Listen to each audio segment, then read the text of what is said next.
ਵਾਹਿਗੁਰੂ ਜੀ ਕਾ ਖਾਲਸਾ ਵਾਹਿਗੁਰੂ ਜੀ ਕੀ ਫਤਿਹ। ਮੈਂ ਤੁਹਾਡੀ ਹੋਸਟ ਨੀਲਮ ਕੌਰ ਤੇ ਮੈਂ ਟੀਵੀ 84 ਦੇ ਸਾਰੇ ਦਰਸ਼ਕਾਂ ਦਾ ਹਾਰਦਿਕ ਸਵਾਗਤ ਕਰਦੀ ਹਾਂ। ਪ੍ਰੋਗਰਾਮ ਸੱਚ ਸੱਚ ਵਿੱਚ ਰੋਜ਼ਾਨਾ ਦੀ ਤਰ੍ਹਾਂ ਤੁਹਾਡੇ ਤੇ ਸਾਡੇ ਹਰਮਨ ਪਿਆਰੇ ਡਾਕਟਰ ਅਮਰਜੀਤ ਸਿੰਘ ਮੇਰੇ ਨਾਲ ਬੈਠੇ ਹੋਏ ਨੇ। ਆਓ ਨਾਲ ਮਿਲ ਕੇ ਪ੍ਰੋਗਰਾਮ ਸ਼ੁਰੂ ਕਰਦੇ ਹਾਂ। ਜੀ ਡਾਕਟਰ ਸਾਹਿਬ, welcome to our show. Thank you so much. ਜੀ ਡਾਕਟਰ ਸਾਹਿਬ, ਅੱਜ 24 ਮਾਰਚ 2015 11 ਚੇਤ ਨਾਨਕਸ਼ਾਹੀ ਸੰਮਤ 547 ਦਾ ਦਿਨ ਹੈ ਤੇ ਪ੍ਰੋਗਰਾਮ ਦੀ ਸ਼ੁਰੂ ਵਿੱਚ ਤੁਸੀਂ ਸਾਡੇ ਦਰਸ਼ਕਾਂ ਨੂੰ ਦੱਸੋ ਅੱਜ ਦਾ ਕੋਈ ਸਿਆਸੀ ਮੁੱਦਾ।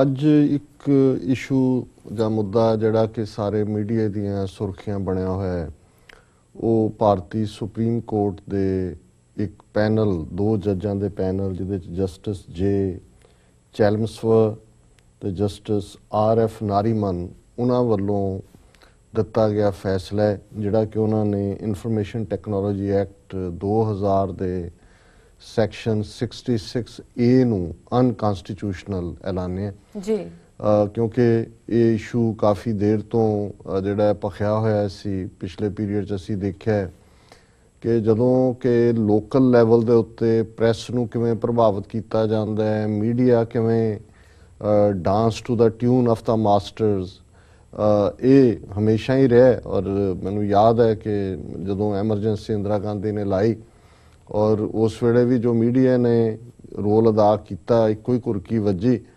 ਤੇ ਉਸ ਬਾਰੇ ਇੱਕ ਲੀਡਰ ਨੇ ਬਾਅਦ 'ਚ ਕਿਹਾ ਸੀ ਕਿ ਵੀ they were asked to bend but they started crawling ਜੀ, ਕਿ ਉਹਨਾਂ ਨੂੰ ਤਾਂ ਝੁਕਣ ਲਈ ਕਿਹਾ ਗਿਆ ਸੀ, ਉਹ ਰਿੰਗਣ ਲੱਗ ਗਏ। ਸੋ ਜਿਹੜਾ ਆਲਰੇਡੀ ਉੱਥੇ ਪ੍ਰਿੰਟ ਮੀਡੀਆ ਹੋਏ, ਇਲੈਕਟ੍ਰੋਨਿਕ ਮੀਡੀਆ ਹੋਏ, ਉਹ ਤਾਂ ਅੱਜ ਵੈਸੇ ਹੀ ਹੁਣ ਉਹ ਕਾਰਪੋਰੇਟ ਇੰਡੀਆ, ਅੰਬਾਨੀ, ਟਾਟਾ, ਉਹਨਾਂ ਸਾਰਿਆਂ ਦਾ ਹੀ ਜਿਹੜੇ ਨਸਲ ਹੈ ਉਹਨਾਂ ਦੀ ਮਲਕੀਅਤ ਹੈ। ਔਰ ਇਹੀ ਕਾਰਨ ਹੈ ਕਿ ਉੱਥੇ ਜੇ ਮੋਦੀ ਨੂੰ ਬਣਾਉਣਾ ਸੀ ਇਸ ਪ੍ਰਧਾਨ ਮੰਤਰੀ ਦਾ, ਕਿਸ ਤਰੀਕੇ ਨਾਲ ਇੱਕ ਮਾਹੌਲ ਬਣਾਇਆ ਗਿਆ ਜੀ। ਔਰ ਇਹੀ ਹਾਲ ਅੱਜ ਵੀ ਚੱਲ ਰਿਹਾ ਕਿ ਇੰਨੇ ਲੈਪਸਿਸ ਹੋ ਰਹੇ ਨੇ, ਚਰਚਿਸ ਤੇ ਹਮਲੇ ਹੋ ਰਹੇ ਨੇ, ਧਰਮ ਪਰਿਵਰਤਨ ਜਿਹੜਾ ਘਰ ਵਾਪਸੀ ਦੇ ਨਾਂ ਥੱਲੇ ਹੋ ਰਿਹਾ ਹੈ, ਗਊ ਹੱਤਿਆ ਨੂੰ ਆਧਾਰ ਬਣਾ ਕੇ ਜਿਸ ਤਰੀਕੇ ਦਾ ਮਾਹੌਲ ਹਰਿਆਣੇ ਦੇ ਵਿੱਚ, ਮਹਾਰਾਸ਼ਟਰ ਦੇ ਵਿੱਚ ਸਿਰਜਿਆ ਜਾ ਰਿਹਾ। ਪਰ ਜੇ ਤੁਸੀਂ ਸੋ ਕਾਲਡ ਮੁੱਖ ਧਾਰਾ ਮੀਡੀਆ, ਮੇਨ ਸਟ੍ਰੀਮ ਮੀਡੀਆ ਦੇਖੋਗੇ ਤਾਂ ਉਸ ਦੇ ਵਿੱਚੋਂ ਖਬਰਾਂ ਬਿਲਕੁਲ ਗਾਇਬ ਹੁੰਦੀਆਂ ਨੇ। ਔਰ ਇਹ ਬਹੁਤ ਸਾਰਾ ਕ੍ਰੈਡਿਟ ਸੋਸ਼ਲ ਮੀਡੀਆ ਨੂੰ ਜਾਂਦਾ ਹੈ, ਜਿਹਦੀ ਬਦੌਲਤ ਬਹੁਤ ਕੁਝ ਜੋ ਦਬਾਇਆ ਜਾਂਦਾ ਸੀ ਜਾਂ ਦਬਾਇਆ ਜਾਂਦਾ ਹੈ ਉਹ ਬਾਹਰ ਨਿਕਲ ਆਉਂਦਾ।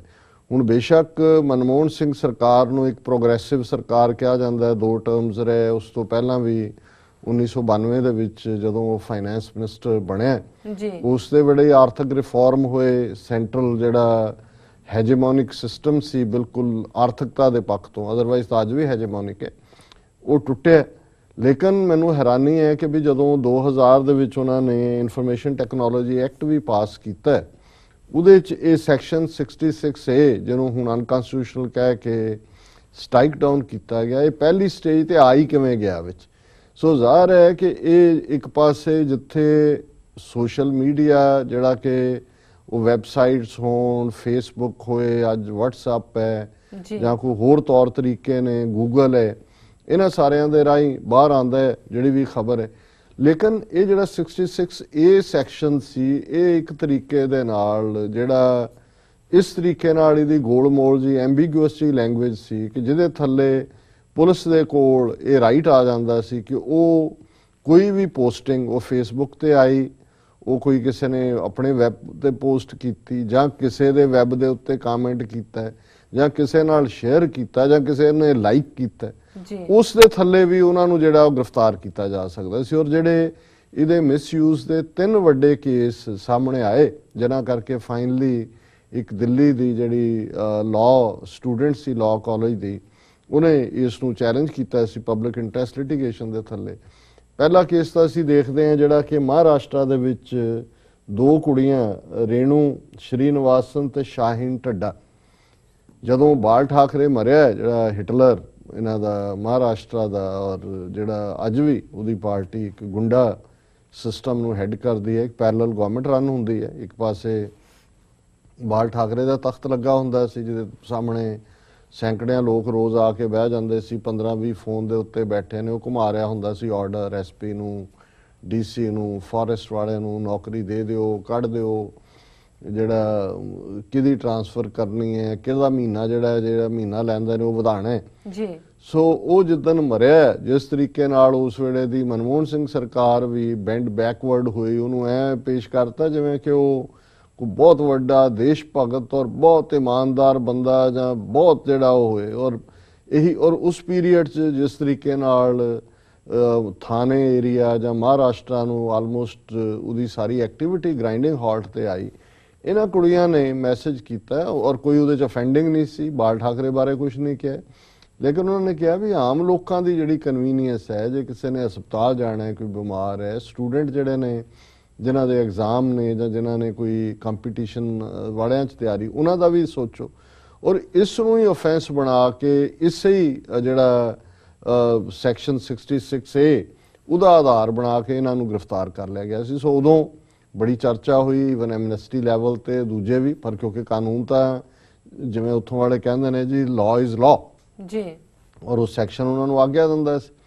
ਫਿਰ ਅਸੀਂ ਦੇਖਦੇ ਹਾਂ ਵੀ ਇੱਕ ਪਾਸੇ ਉਹ ਤਾਂ ਐਕਸਟ੍ਰੀਮ ਸ਼ਿਵ ਸੈਨਾ ਦਾ ਡਰ ਜਾਂ ਭੈ ਜਾਂ ਪ੍ਰਭਾਵ ਵਾਲੀ ਗੱਲ ਸੀ।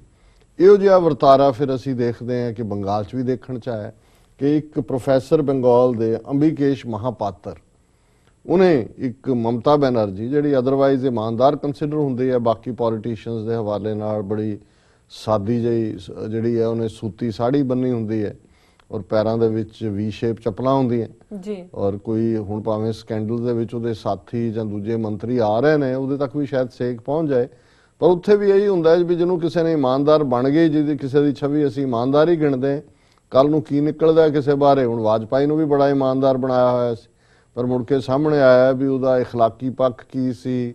ਭੱਟਾਚਾਰੀਆ ਇੱਕ ਜਿਹੜਾ ਉਹਦਾ ਜਵਾਈ ਬਣਿਆ ਸੀ, ਵੈਸੇ ਵਿਆਹ ਨਹੀਂ ਸੀ ਕਰਵਾਇਆ ਹੋਇਆ। ਸੋ ਕਈ ਚੀਜ਼ਾਂ ਬਾਹਰ ਆਉਂਦੀਆਂ ਨੇ।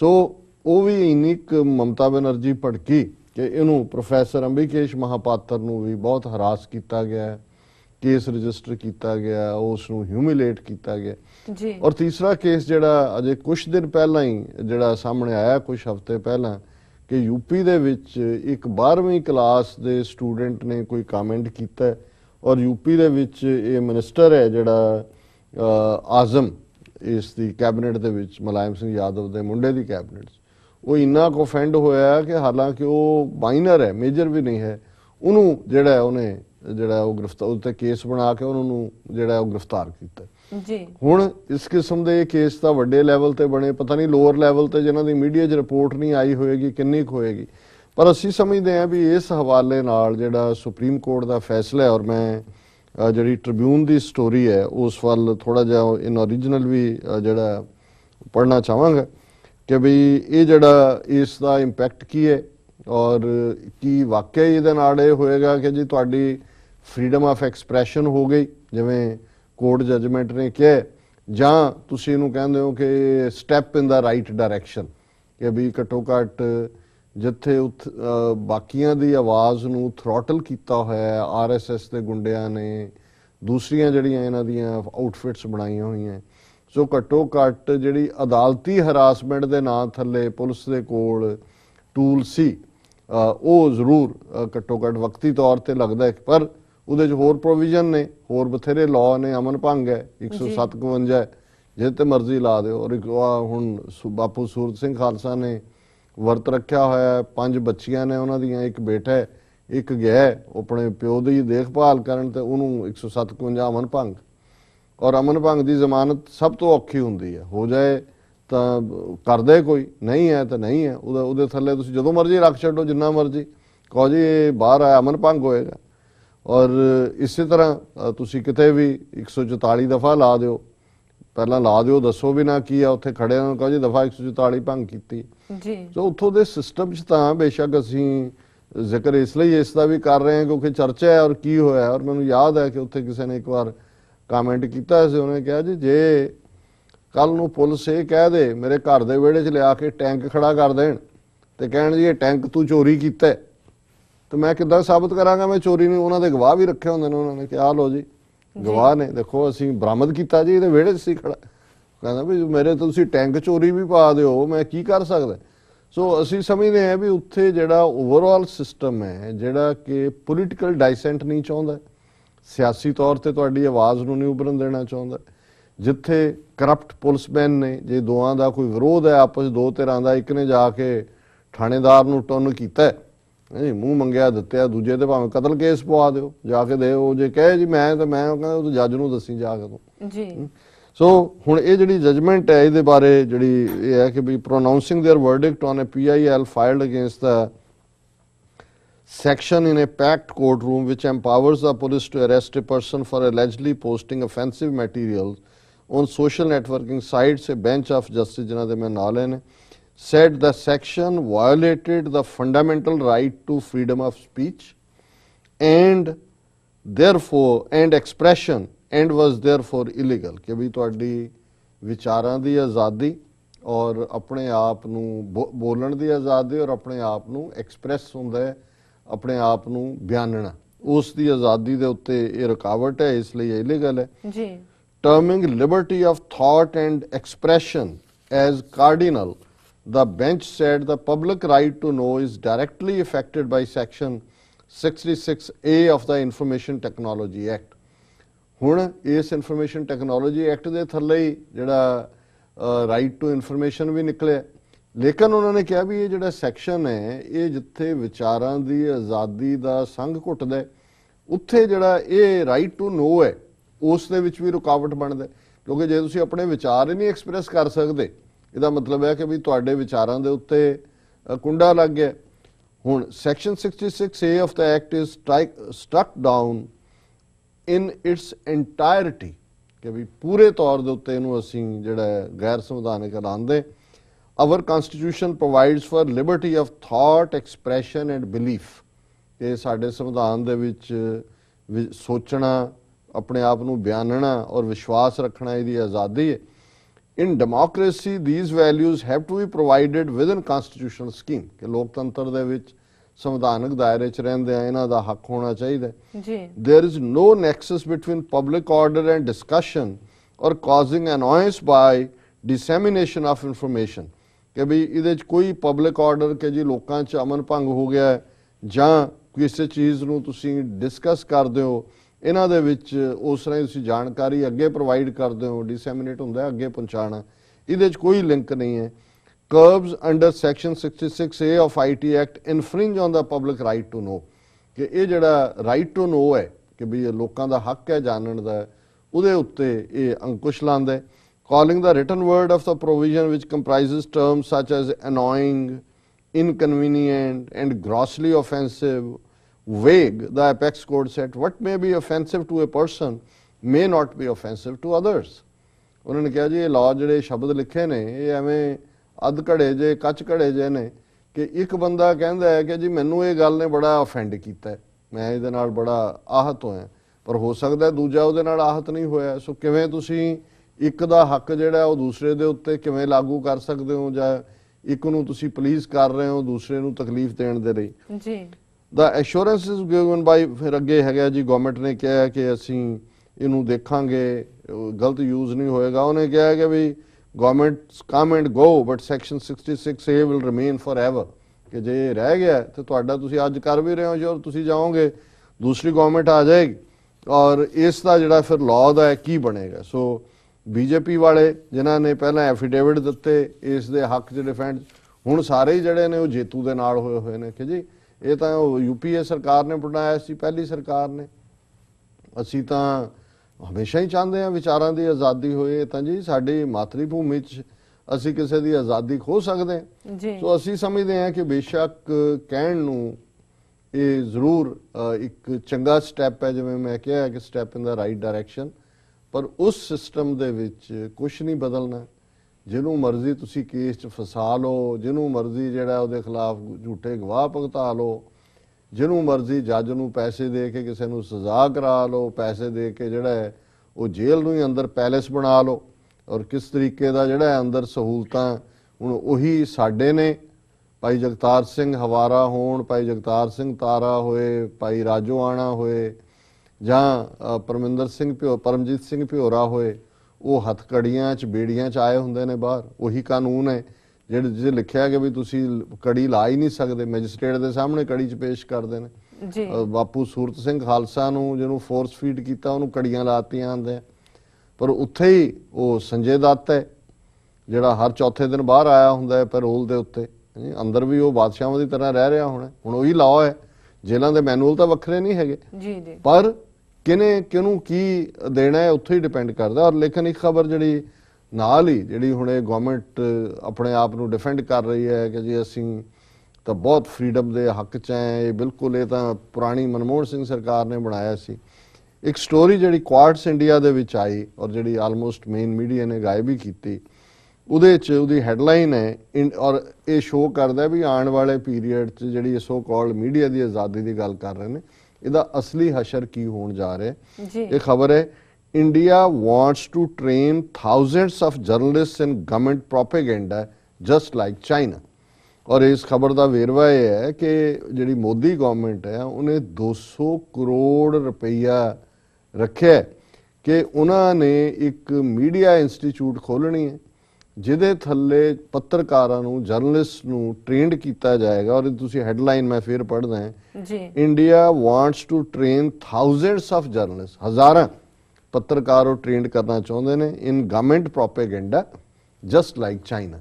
ਕਿ ਜਿਵੇਂ ਚੀਨ ਨੇ ਆਪਣੀ ਇੰਸਟੀਚਿਊਟ ਖੋਲ੍ਹੀ ਹੋਈ ਹੈ ਜਿਹੜੀ ਕਿ ਕਮਿਊਨੀਕੇਸ਼ਨ ਯੂਨੀਵਰਸਿਟੀ ਆਫ ਚਾਈਨਾ ਦੇ ਨਾਂ ਥੱਲੇ ਹੈ ਬੀਜਿੰਗ ਦੇ ਵਿੱਚ, ਜਿਨ੍ਹਾਂ ਦਾ ਮਕਸਦ ਉੱਥੇ ਉਹੀ ਸਟੋਰੀਜ਼ ਉਹਨਾਂ ਨੂੰ ਦਿੱਤੀਆਂ ਜਾਂਦੀਆਂ ਨੇ, ਉਵੇਂ ਉਹਨਾਂ ਨੂੰ ਟ੍ਰੇਨਡ ਕੀਤਾ ਜਾਂਦਾ ਹੈ ਜਿਹੜੀ communist party of China the policy ਹੈ। ਔਰ ਉਹ ਸਿਰਫ ਤੇ ਸਿਰਫ ਜਿਹੜੀ ਗਵਰਨਮੈਂਟ ਸਾਈਡ ਹੈ ਚਾਈਨੀਜ਼ ਕਮਿਊਨਿਸਟ ਪਾਰਟੀ ਦੀ ਔਰ ਚਾਈਨੀਜ਼ ਸਿਸਟਮ ਦੀ, ਉਹਨੂੰ ਹੀ ਪ੍ਰੋਪੇਗੇਟ ਕਰਦੇ ਨੇ। ਔਰ ਜਿਹੜੀਆਂ ਇੰਡੀਪੈਂਡੈਂਟ ਸਟੋਰੀਜ਼ ਨੇ, ਜੇ ਉਹਨਾਂ ਦੇ ਮਿਨਿਸਟਰ, ਉਹਨਾਂ ਦੇ ਬਿਊਰੋਕਰੈਟ ਕਿਤੇ ਕਰਪਸ਼ਨ 'ਚ ਨੇ, ਕੋਈ ਉਹਨਾਂ ਦੀਆਂ ਹੋਰ ਜਿਹੜੀਆਂ ਨੇ ਉਹ ਇਲੀਗਲ ਐਕਟੀਵਿਟੀਜ਼ ਨੇ, ਉਹਨਾਂ ਨੂੰ ਉਹ ਕਵਰ ਨਹੀਂ ਕਰ ਸਕਦੇ ਕਿਉਂਕਿ ਜਿੰਨੇ ਕਮਿਊਨਿਸਟ ਰਜੀਮ ਨੇ, ਰਸ਼ੀਆ ਹੋਏ, ਚਾਈਨਾ ਹੋਏ, ਇਹ ਤਾਂ ਬਹੁਤ ਸੈਂਟਰਲੀ ਕੰਟਰੋਲਡ ਨੇ। ਸ਼ਾਇਦ ਹੁਣ ਉੱਥੋਂ ਗੂਗਲ ਵਾਲਿਆਂ ਨੂੰ ਵੀ ਉਹਨਾਂ ਨੇ ਤੋੜ ਦਿੱਤਾ। ਉਹ ਤਾਂ ਚਾਹੁੰਦੇ ਹੀ ਨਹੀਂ ਕਿ ਵੀ ਕੋਈ ਵੀ ਹੋਰ ਸਾਈਡ ਆਏ। ਇਹੀ ਫਰਕ ਅਕਸਰ ਡੈਮੋਕ੍ਰੇਸੀ ਔਰ ਕਮਿਊਨਿਜ਼ਮ ਦੇ ਵਿੱਚ, ਜਦੋਂ ਡੈਮੋਕ੍ਰੇਸੀ ਨੂੰ ਵੱਡਾ ਮੰਨਿਆ ਜਾਂਦਾ ਹੈ ਤੇ ਉਹਦੀ ਸਭ ਤੋਂ ਖੂਬਸੂਰਤ ਗੱਲ ਹੀ ਇਹ ਹੁੰਦੀ ਹੈ ਕਿ ਉੱਥੇ ਤੁਸੀਂ ਆਜ਼ਾਦੀ ਨਾਲ ਗੱਲ ਕਹਿ ਸਕਦੇ ਹੋ। ਔਰ ਕਮਿਊਨਿਜ਼ਮ ਜਿਹੜਾ ਹੈ ਉਹ ਤੁਹਾਡੀ ਬੋਲਣ ਦੀ ਆਜ਼ਾਦੀ, ਤੁਹਾਡੇ ਸੋਚਣ ਦੀ ਆਜ਼ਾਦੀ, ਉਹਦੇ ਤੇ ਕਰਬ ਲਾਉਂਦਾ ਹੈ। ਔਰ ਉਹਦਾ ਇੱਕ ਬੜਾ ਕਾਮਨਲੀ ਗੱਲ ਸੁਣਾਈ ਜਾਂਦੀ ਹੈ ਕਿ 70ਵਿਆਂ ਦੇ ਵਿੱਚ ਜਦੋਂ ਕਮਿਊਨਿਸਟ ਚਾਈਨਾ, ਕਮਿਊਨਿਸਟ ਰਸ਼ੀਆ, ਉਦੋਂ ਸੋਵੀਅਤ ਯੂਨੀਅਨ ਸੀ, ਬੜਾ ਪਾਵਰਫੁਲ ਸੀ। ਔਰ ਪਹਿਲਾ ਜਦੋਂ ਵੀ ਬ੍ਰੇਕ ਥਰੂ ਹੋਇਆ, ਅਮਰੀਕਨ ਪ੍ਰੈਜ਼ੀਡੈਂਟ ਆਪਣੀ ਡੈਲੀਗੇਸ਼ਨ ਨਾਲ ਮਿਲਿਆ, ਸ਼ਾਇਦ ਕੋਸਿਜਨ ਸੀ ਸੋਵੀਅਤ ਯੂਨੀਅਨ ਦਾ। ਔਰ ਉਹ ਜਿਹੜੇ ਨੇ ਦੋ ਉਹਨਾਂ ਦੇ ਚੀਫ ਬਿਊਰੋਕਰੈਟ ਸੋਵੀਅਤ ਯੂਨੀਅਨ ਦਾ ਔਰ ਇਹਨਾਂ ਦਾ ਆਪਸ 'ਚ ਗੱਲਾਂ ਕਰ ਰਹੇ ਸੀ ਜੀ। ਔਰ ਜਿਹੜਾ ਸੋਵੀਅਤ ਯੂਨੀਅਨ ਦਾ ਸੀ ਉਹ ਕਹਿੰਦਾ ਜੀ ਦੇਖੋ ਇਹ ਨਹੀਂ ਹੈ ਤੁਸੀਂ ਐਵੇਂ ਸਾਨੂੰ ਬਦਨਾਮ ਕਰਦੇ ਹੋ, we are also a democracy ਔਰ ਸਾਡੀਆਂ ਅਸੀਂ ਵੀ ਇਲੈਕਸ਼ਨਾਂ ਕਰਵਾਉਂਦੇ ਹਾਂ ਐਂਡ 98% ਪੀਪਲ ਦੇ ਵੋਟ ਇਨ ਆਵਰ ਇਲੈਕਸ਼ਨਸ। ਉਹਨੇ ਕਿਹਾ all right, beautiful, you have a democracy. ਹਾਂ ਐਂਡ ਉਹ ਕਹਿੰਦਾ ਜੀ ਹਾਂ ਹਾਂ। ਉਹ ਉਹਨੂੰ ਫਿਰ ਕਹਿੰਦਾ ਅਮਰੀਕਨ, ਕਹਿੰਦਾ ਨਾਓ I say my president is the son of the bitch, you say that। ਉਹ ਸਟਨ ਹੋ ਗਿਆ। ਉਹ ਕਹਿੰਦਾ ਮੈਂ ਕਹਿੰਦਾ ਕਿ ਵੀ ਆਹ ਹੈ ਜੋ SOB ਤੇ ਕਹਿੰਦਾ ਹੁਣ ਤੂੰ ਕਹਿ। ਉਹ ਸੁਣ ਹੋ ਗਿਆ, ਠਰ ਕੇ ਐਂ ਲੱਗਾ ਵੀ ਜਿਵੇਂ ਕੁਰਸੀ ਜੰਮ ਗਈ ਹੋਏ। ਹੁਣ ਜ਼ਾਹਰ ਹੈ ਕਿ ਇਹੀ ਫਰਕ ਹੈ ਕਿ ਜਿਹੜੇ ਕਮਿਊਨਿਸਟ ਰਜੀਮ ਨੇ ਜਾਂ ਦੂਸਰੇ ਨੇ, ਉੱਥੇ ਤੁਹਾਡੀ ਕਿੱਥੇ ਐਕਸਪ੍ਰੈਸ਼ਨ ਹੈ। ਪਰ ਅੱਜ ਇੰਡੀਆ ਜਿਹੜਾ ਆਪਣੇ ਆਪ ਨੂੰ ਲਾਰਜੈਸਟ ਡੈਮੋਕ੍ਰੇਸੀ ਦੇ ਥੱਲੇ ਹੁਣ ਤੱਕ ਦੁਨੀਆ ਨੂੰ ਵੇਚਦਾ ਰਿਹਾ ਹੈ, ਜਿਹੜੀ ਤਾਂ ਕਮਿਊਨਿਸਟ ਚਾਈਨਾ ਦੀ ਬਿਊਟੀ ਹੈ ਜਾਂ ਕਮਿਊਨਿਜ਼ਮ ਦੇ ਹਵਾਲੇ ਨਾਲ ਜਦੋਂ ਮਾਓ ਸੇ ਤੁੰਗ ਨੂੰ ਕਦੇ ਪੁੱਛਿਆ ਸੀ ਕਿ ਵੀ ਤੇਰਾ ਕਿਉਂ, ਉਹਨੇ ਕਿਹਾ ਜੀ ਮੈਂ ਘੱਟੋ ਘੱਟ ਹਰ ਇੱਕ ਨੂੰ ਛੱਤ, ਜੁੱਤੀ ਤੇ ਕਮੀਜ਼ ਜ਼ਰੂਰ ਦਿੱਤੀ ਔਰ ਢਿੱਡ ਭਰ ਕੇ ਸੌਂਦਾ, ਭੁੱਖਾ ਨਹੀਂ ਮੈਂ ਰਹਿਣ ਦਿੱਤਾ, ਇਹ ਮੇਰੀ ਦੇਣ ਹੈ। ਪਰ ਕੀ ਇਹ ਹਿੰਦੁਸਤਾਨ ਦੇ ਜਿਹੜੇ ਹਿੰਦੂਤਵੀ ਹਾਕਮ ਨੇ ਇਹ ਕਲੇਮ ਕਰਨਗੇ ਕਿ ਜੀ ਜਿਸ ਮੁਲਕ ਦੇ ਵਿੱਚ 40% ਲੋਕ ਜਿਹੜੇ ਨੇ ਗਰੀਬੀ ਰੇਖਾ ਤੋਂ ਥੱਲੇ ਨੇ, 24 ਘੰਟੇ 'ਚ ਇੱਕ ਵੇਲੇ ਖਾਣ ਨੂੰ ਮਿਲਦਾ ਹੈ, ਉਹ ਕਿਵੇਂ ਕਲੇਮ ਕਰ ਸਕਦੇ ਨੇ ਕਿ ਵੀ। ਸੋ ਇਹਦੇ ਬਾਵਜੂਦ ਜਦੋਂ ਇੰਡੀਆ ਦੇ ਹਵਾਲੇ ਨਾਲ ਇਹ ਗੱਲ ਕਹੀ ਜਾਂਦੀ ਸੀ ਤੇ ਕਿਤੇ ਨਾ ਕਿਤੇ ਫਰੀडम ਆਫ ਐਕਸਪ੍ਰੈਸ਼ਨ ਦਾ ਜਿਹੜਾ ਜੁਮਲਾ ਹੈ ਉਹ ਇਸਤੇਮਾਲ ਹੁੰਦਾ ਸੀ ਕਿ ਜੀ ਅਸੀਂ ਆਜ਼ਾਦੀ ਦਿੱਤੀ ਹੋਈ ਹੈ। ਪਰ ਆ ਜਿਹੜੀ 200 ਕਰੋੜ ਦੇ ਬਜਟ ਦੀ ਗੱਲ ਹੈ, ਇੱਕ ਪਾਸੇ ਸੈਕਸ਼ਨ 66A ਨੂੰ ਤੋੜਨ ਦੀ ਗੱਲ ਸੁਪਰੀਮ ਕੋਰਟ ਨੇ ਕਹੀ, ਜਿਹਨੂੰ ਸਾਰੇ ਬੜੇ ਸੈਲੀਬ੍ਰੇਟ ਕਰ ਰਹੇ ਨੇ ਜੀ, strength of Indian democracy, at least courts have not followed Modi's policies. But ਹੁਣ ਇਹ ਜਿਹੜਾ 200 ਕਰੋੜ ਰੱਖਿਆ ਕਿ ਜੀ ਅਸੀਂ ਉਸ ਕਿਸਮ ਦਾ ਹੀ ਸਿਸਟਮ, ਉਹ ਕਹਿੰਦੇ ਜੀ ਅਸੀਂ ਮਾਡਲ ਕਈ ਦੇਖੇ ਬਾਹਰ ਦੇ, ਪਰ ਸਾਨੂੰ ਇਹ ਬੀਜਿੰਗ ਵਾਲਾ ਬੜਾ ਪਸੰਦ ਆਇਆ। ਜਿਹੜੀ ਇਹਨਾਂ ਨੇ ਚਾਈਨੀਜ਼ ਨੇ ਬਣਾਇਆ ਹੋਇਆ ਹੈ। ਔਰ ਇਹ ਆਰਟੀਕਲ ਲੰਬਾ ਚੌੜਾ ਹੈ, ਮੈਂ ਬਾਕੀ ਵਕਤ ਵੀ ਚਾਹੀਦਾ ਹੁੰਦਾ ਟੌਪਿਕਸ ਲਈ ਜੀ।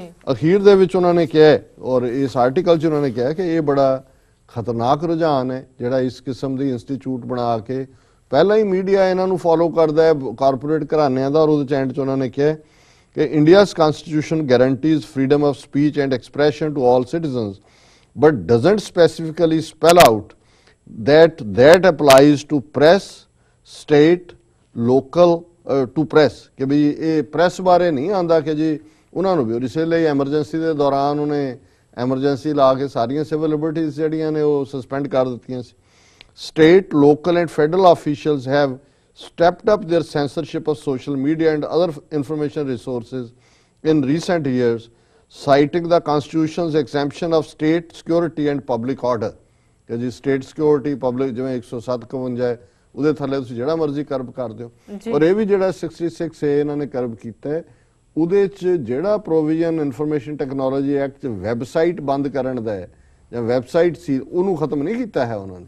ਸੋ ਜਿਹਨੂੰ ਮਰਜ਼ੀ ਤੁਸੀਂ ਵੈਬਸਾਈਟ ਨੂੰ ਕਿਸੇ ਦੀ ਤੁਸੀਂ ਜਿਹੜੀ ਫੇਸਬੁੱਕ ਅਕਾਊਂਟ ਹੈ ਉਹਨੂੰ ਟਰਮੀਨੇਟ ਕਰ ਦਿਓ, ਵੈਬਸਾਈਟ ਬੰਦ ਕਰ ਦਿਓ, ਇਹ ਰਾਈਟ ਉਹਨਾਂ ਦੇ ਕੋਲ ਰਹਿਣਗੇ।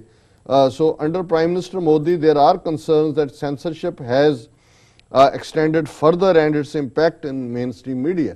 कि already censorship ਜਿਹੜੀ ਹੈ ਉਹ ਵੱਧ ਰਹੀ ਹੈ। Since coming to power in May of last year, Modi has restricted the media's access to ministers and bureaucrats.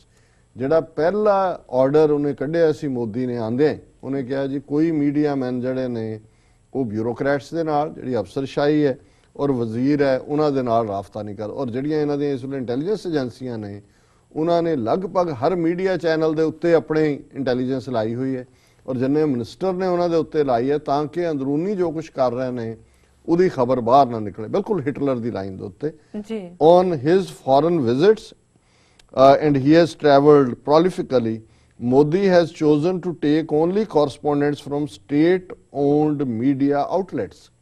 कि मोदी ने तो पहले ही काम कर दिता है बाकी फ्री मीडिया का कि जो वो विजिट के उत्ते जाता है वो सिर्फ अपने नाल उही लैके जाता है जिहड़े सरकारी मीडिया।